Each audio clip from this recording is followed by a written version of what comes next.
Vote വാങ്ങിക്കാൻ വേണ്ടി ഉപയോഗിക്കുന്ന കൈക്കൂലിയാക്കിയിട്ടാണ് ശ്രീ പിണറായി വിജയന്റെ സർക്കാർ ഇപ്പൊ പെൻഷൻ ഇലക്ഷൻ കാലത്ത് 2 ഗഡു ഇപ്പം വരുമായിരിക്കും. ചിലപ്പോ എവിടെയെങ്കിലും പറയൂ 2 ഗഡു 1 ഗഡു.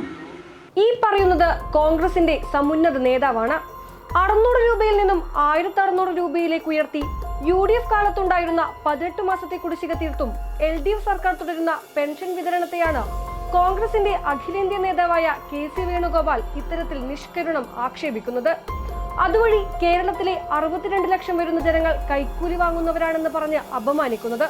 പെൻഷൻ കൈപ്പറ്റുന്ന ഈ 62 ലക്ഷം പേരുടെ കൂട്ടത്തിൽ വലിയൊരു പങ്ക് മനുഷ്യർ നിലമ്പൂരിലുമുണ്ട്. അവരെ കൂടിയാണ് KC വേണുഗോപാൽ അധിക്ഷേപിക്കുന്നത്. മുൻപ് ക്ഷേമ പെൻഷൻ 1 മാസം മുടങ്ങിയപ്പോൾ ആ അവസരം മുതലെടുത്ത മറിയക്കുട്ടിയുമായി കോൺഗ്രസ് കളിച്ച നാടകങ്ങൾ കേരളം കണ്ടതാണ്.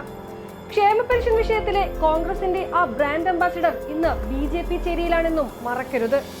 കേന്ദ്ര സർക്കാർ പെൻഷൻ വിഹിതം കൃത്യമായി നൽകാതിരിക്കുമ്പോഴും കേരളം സാധാരണക്കാരുടെ വീടുകളിലേക്ക് പെൻഷൻ തുകയുമായി എത്തുന്നുണ്ട്. കേന്ദ്ര വിഹിതം കൃത്യമായി ലഭിക്കാത്തതാണ് കുടിശ്ശിക വരാനുള്ള കാരണം. പ്രതിപക്ഷ സംസ്ഥാനം എന്ന നിലയിൽ കേന്ദ്രം കേരളത്തോട് അവഗണന തുടങ്ങിയിട്ട് കാലമേറെയായി.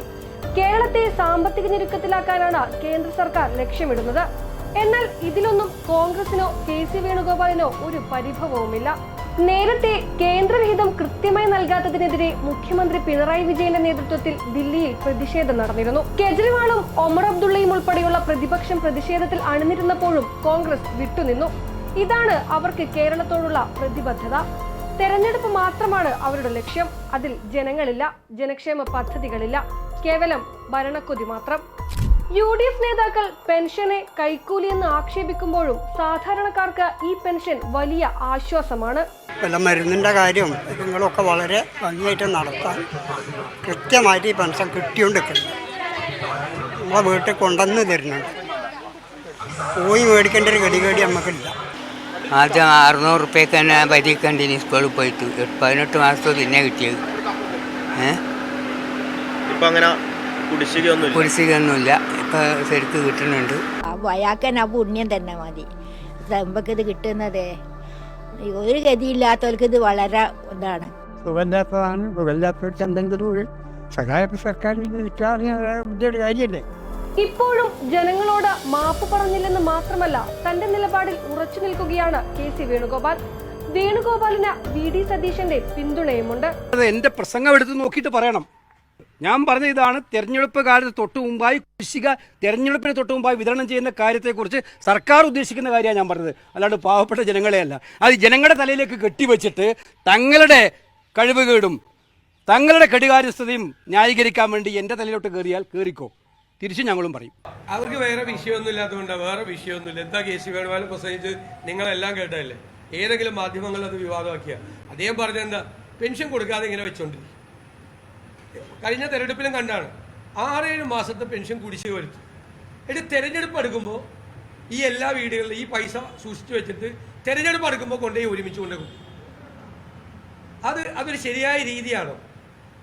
അതൊരു ശരിയായ രീതിയാണോ? അതാണ് KC വേണുഗോപാൽ ചോദിച്ചത്. ഞങ്ങൾ അതിൽ ഉറച്ചു നിൽക്കുന്നു.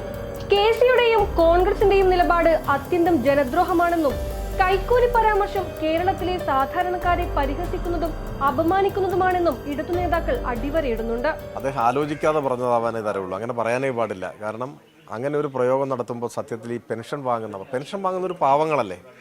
ചിലർ തട്ടിപ്പൊക്കെ നടത്തി വാങ്ങുന്നുണ്ടാവും. അതൊക്കെ കണ്ടുപിടിച്ചിട്ട് അവരെ ഇന്ന് പൈസ തിരിച്ചു വാങ്ങിയിട്ടുണ്ട്.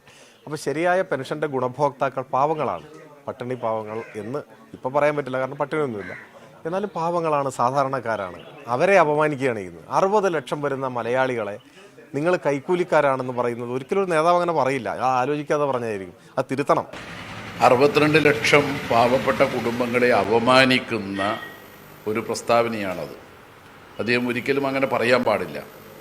പെൻഷൻ വാങ്ങുന്നവരിൽ CPMകാരും കോൺഗ്രസ്സുകാരും മറ്റിതര പാർട്ടിക്കാരുമുണ്ട്. രാഷ്ട്രീയം നോക്കിയല്ല പെൻഷൻ കൊടുക്കുക.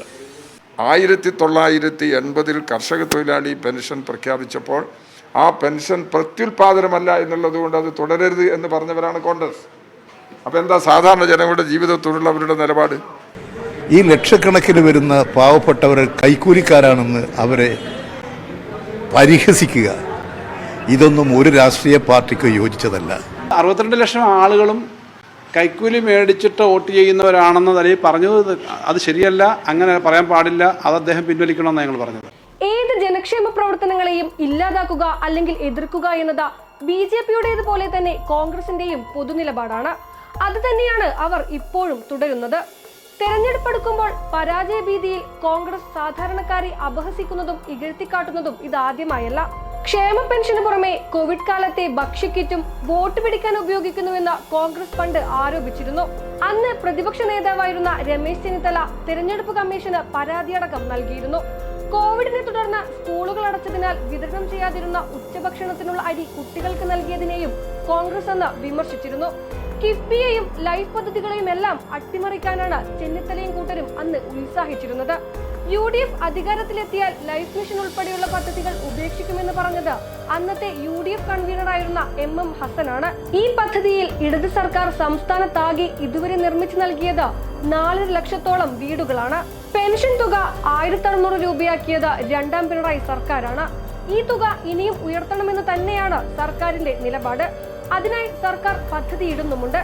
എന്നാൽ ഇതിന് വിലങ്ങുതടിയാകുന്നത് കേന്ദ്രവിഹിതം കൃത്യമായി നൽകാത്തതും കേന്ദ്രം കേരളത്തോട് കാണിക്കുന്ന അവഗണനയുമാണ്. എന്നാൽ ഇതിനെതിരെ കോൺഗ്രസ് ഒരു ശബ്ദം പോലും ഉയർത്തുന്നില്ല. കേവലം രാഷ്ട്രീയ ലാഭം മാത്രം മുന്നിൽ കണ്ട സർക്കാരിനെയും സാധാരണക്കാരായ ജനങ്ങളെയും ആക്ഷേപിക്കാനാണ് അവർക്കിഷ്ടം. ഇത് കേരളത്തിലെ പ്രബുദ്ധരായ ജനം മനസ്സിലാക്കുക തന്നെ ചെയ്യും.